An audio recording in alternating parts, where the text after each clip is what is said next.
Halo guys, David di sini dan ini adalah Asus Zenfone 3 ZE552KL. Buat ngedapetin HP ini kita harus keluarin duit sekitar 4,5 sampai 4,7 jutaan. Dengan prosesor Snapdragon 625, GPU Adreno 506, RAM 4GB, memori internal 64GB, kamera 16MP, baterai 3000 mAh, dan layar Full HD 5,5 inci, ZE552KL nawarin mesin yang lebih bertenaga daripada saudaranya yang berukuran 5,2 inci, si ZE520KL yang waktu itu dapetin review yang bagus banget di channel ini. Tapi tentu saja tambahan tenaga itu harus kita tebus dengan duit yang lebih banyak juga. Jadi pertanyaannya, HP ini worth it atau enggak?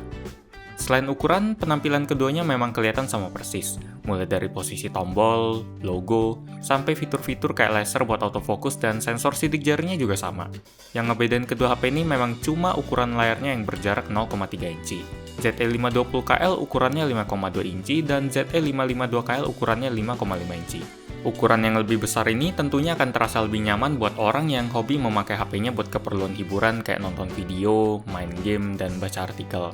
Kalau Anda adalah orang yang jarang pakai HP-nya buat hal-hal kayak gitu, ukuran HP yang gede memang cuma bakal penuh-penuhin kantong celana doang. Megangnya juga nggak bakal senyaman HP 5,2 inci. Selain ukuran yang plus-plus, ZE552KL juga punya spesifikasi yang plus-plus berupa penambahan RAM menjadi 4GB, dan memori internalnya juga jadi 64GB.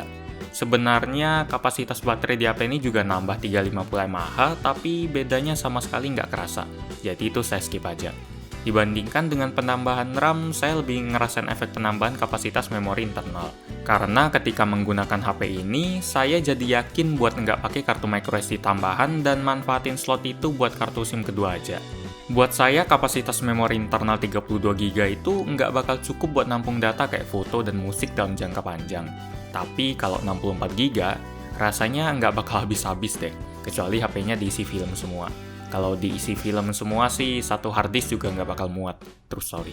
Soal bertambahnya kapasitas RAM, saya sama sekali nggak ngerasain efeknya. Karena performa Zenfone 3 5,2 inci yang RAM-nya 3GB aja udah keren banget. Bahkan sampai saat ini saya belum nemuin HP sekelas yang bisa ngalahin performanya.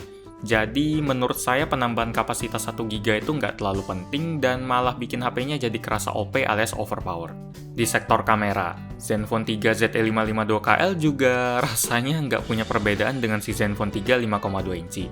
Saya bilang rasanya, karena alasan yang pertama spesifikasi keduanya sama persis. Dan alasan kedua, saya nggak bisa bandingin keduanya samping-sampingan. Karena si Zenfone 3 5,2 inci sudah saya jual sejak video versus dengan Samsung A516-nya selesai dibuat. Hasil foto yang dihasilin si 552KL udah kelihatan bagus banget buat HP dengan kelas harga 4 jutaan. Mulai dari warna, detail, dynamic range, semua bisa ditangkap dengan baik. Bahkan dalam kondisi low lag sekalipun.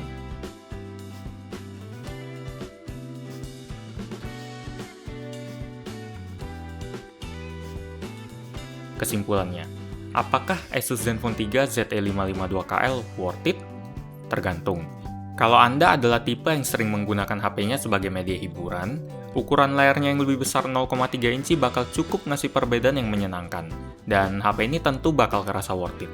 Selain itu, kapasitas memori internal yang lebih lega juga berarti kita bisa menyimpan media hiburan kayak video, musik, foto, sampai aplikasi game yang lebih banyak. Apalagi kalau kita ingat sejak Zenfone dikasih update ke Android Marshmallow, kita nggak bisa mindahin aplikasi ke kartu microSD lagi. Jadi bener-bener ngandelin kapasitas memori internal. HP ini nggak bakal worth it kalau Anda mau nyari performa kecepatan, baterai, atau kamera yang lebih baik daripada Zenfone 3 5,2 inci. Yang ada, Anda malah cuma buang-buang duit aja. Demikian video Asus Zenfone 3 ZE552KL dari Gadgetin. Like jika Anda suka dengan video ini, dislike jika tidak suka, dan jangan lupa subscribe buat ngeliat video-video kayak gini lagi. Terima kasih sudah menonton, dan kita ketemu lagi di video selanjutnya. Yuk!